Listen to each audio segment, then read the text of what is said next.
The rain hammered against the palace windows like 1,000 tiny fists. Inside, Royal Guard Michael Chen stood frozen at his post, watching something he would never forget. Prince Harry had just stepped through the grand entrance, his face pale and tired. But it wasn't Harry that caught Michael's attention. It was what happened 30 seconds later that would change everything he thought. He knew about the royal family. Michael had served the crown for 12 years. He'd seen celebrations, funerals, scandals, and secrets. He'd learned to keep his face blank, his mouth shut, and his eyes forward. But that rainy April evening tested every ounce of his training. Harry hadn't been home in months. The tension between him and the family had made headlines around the world. Photographers camped outside the gates day and night, hoping for a glimpse, a story, anything. Security had been doubled. Everyone was on edge. Michael remembered the briefing that morning. Prince Harry arrives at 6 o'clock. Standard protocol. No exceptions. No conversations. The head of security had made it clear this visit was delicate. One mistake could end a career, but nobody had prepared him for Meghan. When Harry walked in, he moved like a man carrying the weight of the ocean. His shoulders slumped.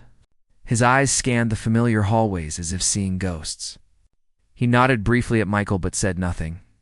The silence felt heavy, almost alive. Then the door opened again.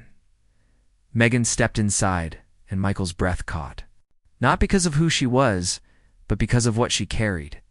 In her arms was a simple cardboard box, worn at the edges, taped shut. Rain dripped from her coat onto the marble floor. She looked around nervously, then locked eyes with Michael for just a moment. What she did next would haunt him for months. If you're enjoying this story, hit that subscribe button and turn on notifications. Because what happens next will leave you speechless. Meghan didn't follow Harry down the main corridor. Instead, she turned left, toward the service entrance. Michael's training screamed at him. That area was off limits to guests. He should stop her, call it in, follow protocol. But something in her expression stopped him.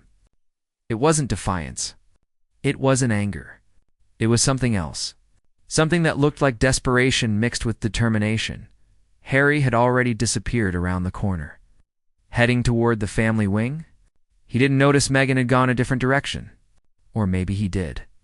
Maybe this was planned. Michael's radio crackled. All positions, status check. He pressed the button. East entrance clear. It was a lie. His first lie in 12 years of service. Through the window, Michael could see the silhouettes of photographers beyond the gate, their cameras ready, their patience endless. Inside, the palace felt like it was holding its breath. Meghan walked quickly, but carefully, her shoes barely making a sound on the polished floor. The box in her arms seemed to grow heavier with each step. At one point, she paused, closed her eyes, and took a deep breath. Michael had seen many things in these halls. He'd watched politicians lie, celebrities perform, and royals maintain perfect masks. But this was different. This felt real, raw, human, and he had no idea what was in that box. Meghan disappeared down the corridor, and Michael stood alone with his thoughts racing. He'd broken protocol. The question now was whether to report it or pretend he'd seen nothing. The palace had a way of making people invisible when it suited its purpose. Michael had learned that lesson early. He'd watched staff members vanish overnight for smaller infractions than the one he'd just committed. But something told him this night was different. This night mattered. 15 minutes passed. The rain continued its assault on the windows. Michael's shift partner, James, came around the corner, his face showing nothing but professional calm. Quiet tonight, James said, taking his position. Michael nodded. Quiet. But it wasn't quiet. Somewhere in the building, something important was happening. He could feel it the way sailors feel storms before they arrive. Harry appeared again, walking back toward the entrance. His expression had changed. The exhaustion was still there, but something else had joined it. Relief, maybe.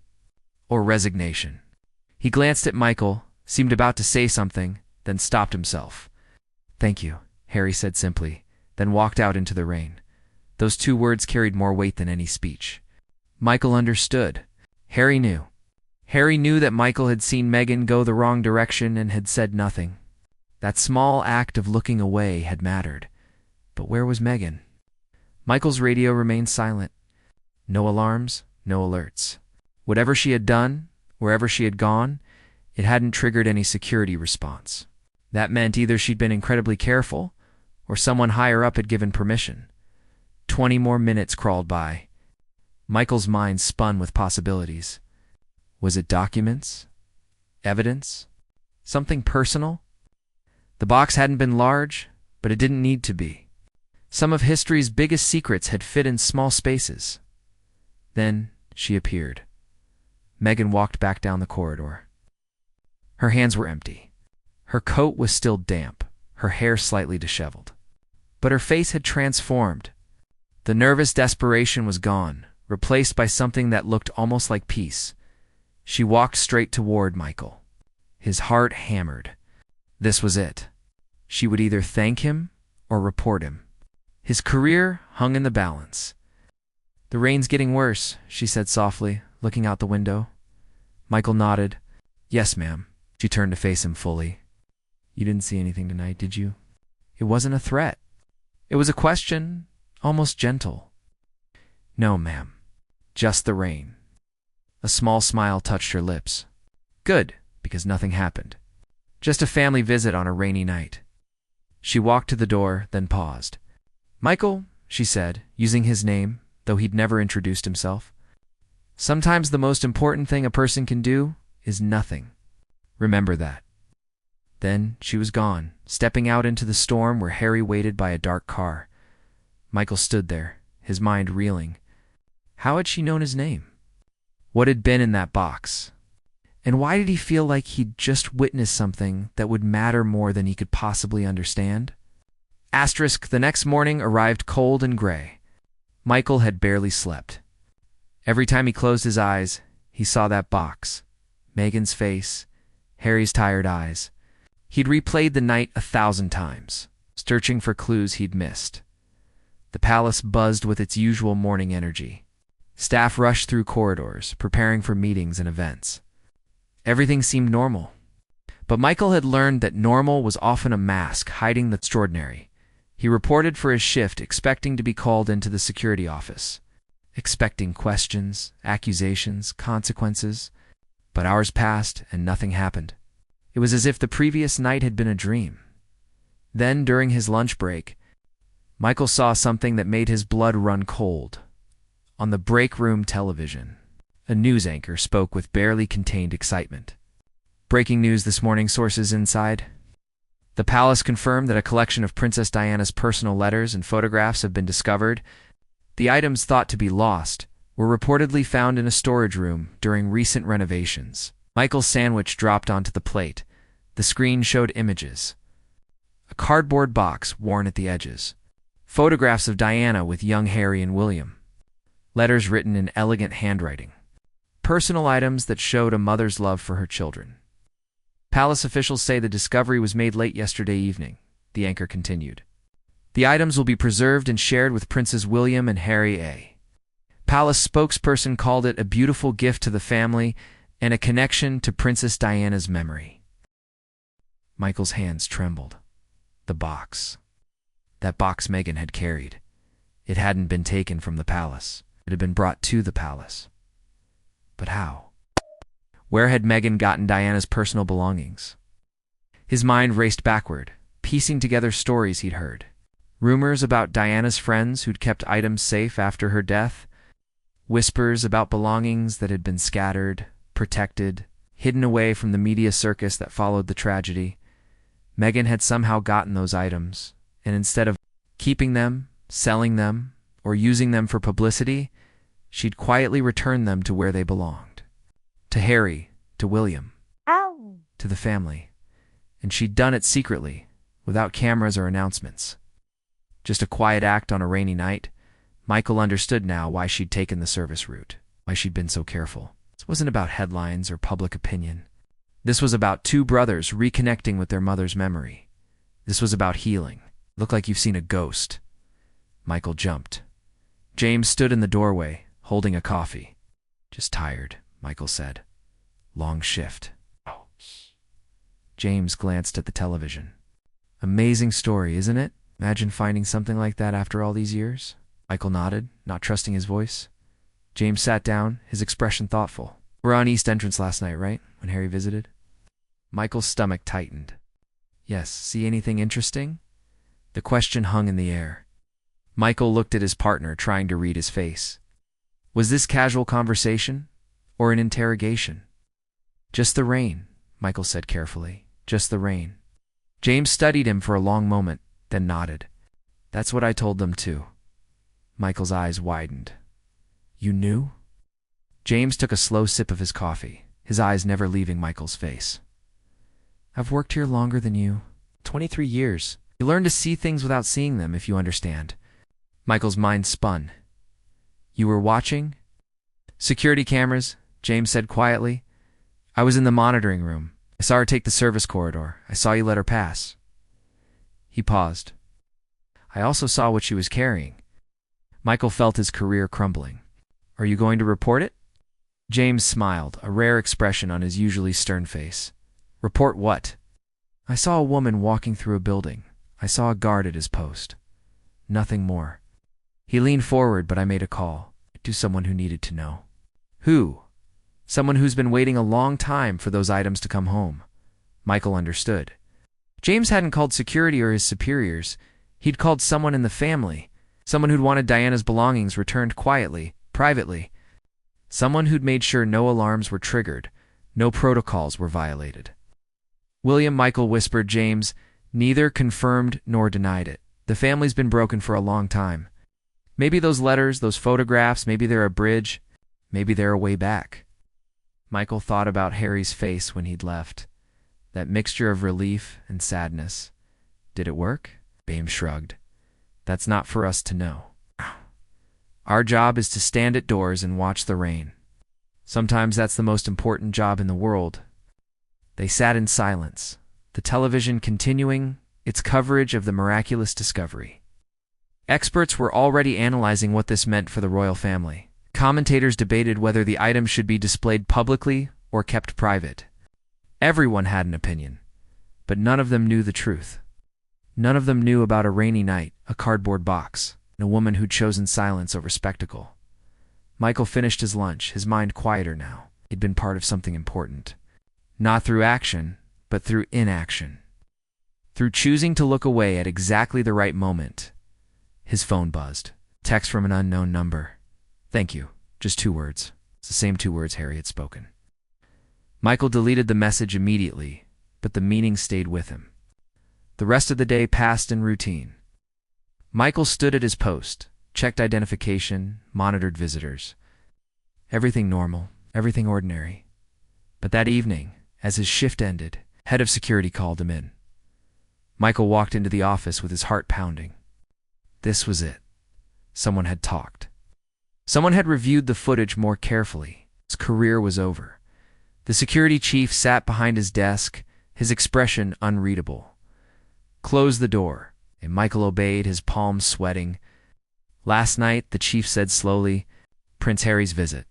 Yes, sir. I've reviewed the footage. I've read the reports. He paused. I noticed something interesting. Michael braced himself. I noticed that everything went perfectly. No incidents, no problems, no breaches of protocol. The chief looked up. In fact, I noticed that our security team showed exceptional judgment in allowing a private family matter to remain private. Michael blinked. Sir, sometimes our job is to protect the family from outsiders. Sometimes our job is to protect the family from themselves. And sometimes he leaned back in his chair. Our job is to protect the family's privacy and dignity above all else. Michael realized he'd been holding his breath, so I'm not in trouble. The security chief's stern expression cracked just slightly. Trouble? You followed orders perfectly. Your orders were to maintain discretion and allow the family their privacy. That's exactly what you did. But the service corridor is part of the building. If a family member or their guest chooses to use it, that's their right. The chief stood, walking to the window.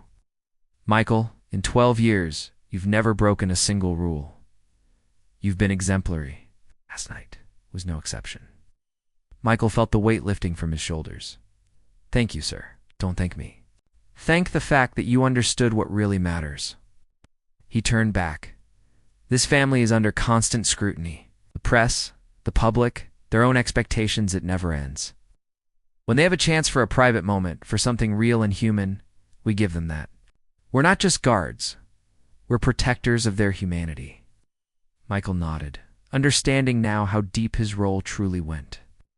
The items that were found, the chief continued, are being called a miracle, a lucky discovery during renovations.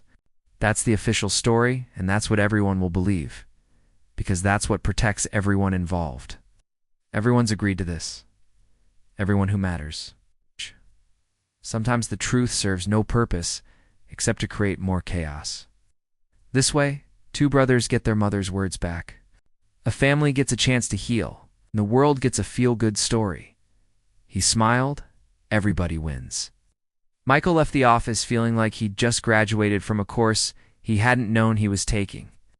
The palace wasn't just about ceremonies and tradition. It was about people complicated, hurting, hoping people trying to navigate impossible circumstances. Over the next few weeks, Michael watched the story unfold in the media. Photographs of Diana's letters were released, carefully selected ones that showed her love for her sons. The public responded with overwhelming emotion. People who'd criticized Harry and Meghan softened. The narrative shifted, and through it all, nobody knew the real story. Nobody knew about the rainy night, the cardboard box, or the guards who'd chosen to look away. Then, one morning, Michael arrived at work to find a small envelope in his locker. Inside was a handwritten note on palace stationery. A mother's love never dies, just waits for the right moment to come home. Thank you for helping that moment happen. Michael read it 3 times, then carefully placed it in his pocket. He would keep it forever, not as proof, but as a reminder of what true service meant. Weeks turned to months. The media moved on to other stories. The palace returned to its rhythms. But something had changed, something subtle but real. Harry started visiting more often, not frequently, but regularly. Each time Michael noticed his posture was a little straighter, his smile a bit easier. William and Harry were photographed, together at events, and while they weren't inseparable like before, they weren't strangers either. The letters had done what Meghan had hoped. It reminded the brothers of what they'd shared, what they'd lost, and what still mattered. One evening, Michael stood at his usual post when Meghan arrived for a small family dinner. As she passed, she caught his eye and gave the smallest nod. No words, no need for them. Michael nodded back, the moment lasting only a second, but meaning everything. James appeared beside him. Beautiful night, yes, Michael agreed. No rain. They both smiled, understanding the private joke. A year after that rainy night, Michael was promoted to senior guard. The official reason was his exemplary service record and leadership qualities. But during his private meeting with the security chief, there was an unspoken acknowledgement of why he'd really been chosen. You understand what we really do here, the chief had said. That's rare. Michael's new position gave him access to areas of the palace he'd never seen. Private quarters, family rooms, spaces where the royals actually lived rather than performed. It was a privilege and a responsibility. One afternoon, while reviewing security protocols in the family wing, Michael passed a small sitting room. Through the partially open door, he saw something that made him pause. Harry and William sat together, a wooden box between them on a coffee table. Diana's box. They were looking through photographs, their heads close together, pointing at images and talking quietly. At one point, William said something that made Harry freely laugh. The kind that reaches the eyes. Michael moved on quickly, but the image stayed with him. This was what Meghan's quiet courage had created. Not headlines, not public reconciliation, but private moments of healing. Real moments. That evening, Michael walked through the palace gardens during his break. The same gardens where Diana had once walked with her young sons. He thought about how history moved in strange ways. How sometimes the most important actions were the ones nobody saw. His phone buzzed.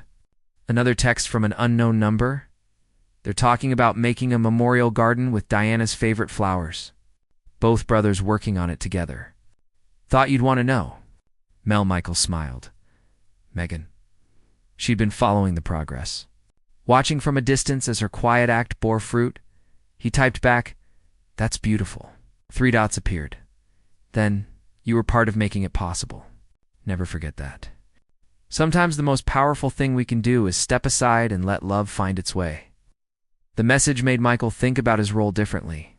He'd always seen his job as protecting, defending, keeping watch, but maybe it was also about knowing when to look away, when to allow vulnerability, when to let human connection happen without interference. Over the following months, the memorial garden took shape. Michael watched its progress from his various posts. Harry and William were photographed together during the planning stages, examining roses and selecting stones for pathways. The media celebrated it as a beautiful tribute to their mother, and it was. But it was also more than that. It was proof that wounds could heal, that broken things could be mended, that love and love interrupted by death could bridge any distance. The garden's dedication ceremony was small and private. Just family, no press. Michael was assigned to security that day, standing at a respectful distance as the brothers walked through the completed space with their families. He saw Harry pause at a bench, reading a plaque that quoted one of Diana's letters. The letter that had been in the box, the letter that had helped remind him of who his mother really was and what she'd wanted for her son's dot. William joined him at the bench, placing a hand on Harry's shoulder. They stood there together, silent but connected. Meghan stood nearby with their children, her expression peaceful. She glanced toward Michael, and for just a moment their eyes met. She smiled, a genuine smile of gratitude and recognition. Michael nodded once, a gesture that said, "I understand. I'll always protect this truth." As the ceremony ended and the family dispersed, Michael remained at his post. The sun was setting, casting golden light across the garden. Diana's flowers swayed in the gentle breeze, and Michael thought about how a single act of returning what was lost had created something new and beautiful that night. As he walked to his car after his shift, Michael reflected on his years of service. He'd protected queens and kings, princes and dignitaries. He'd stood guard through ceremonies that made history, but his finest moment of service had been standing still on a rainy night and doing absolutely nothing. Sometimes, he realized the greatest protection we can offer isn't from external threats. It's from the noise and chaos that prevents healing. It's creating space for love to work. His phone buzzed one last time. Another unknown number, but Michael knew who it was before reading, "The box is empty now." The love it carried is where it belonged in hearts that needed it. "Thank you for being part of the journey." Michael saved the message, then looked up at the palace, illuminated against the night sky. Inside those walls, a family was slowly healing. Bridges were being rebuilt, and he'd played a small but crucial part in making it possible. He'd learned something that would stay with him forever, that the most powerful stories aren't always the ones that make headlines. Sometimes they're the quiet ones, the secret ones. The moments when people choose compassion over protocol and love over procedure. Michael drove home that night with a full heart. Knowing he'd witnessed something rare and precious, he'd seen how one woman's courage, 2 brothers' pain, and a mother's enduring love could combine to create healing, and he'd learned that sometimes the most important thing a guard can do is guard the space where miracles happen.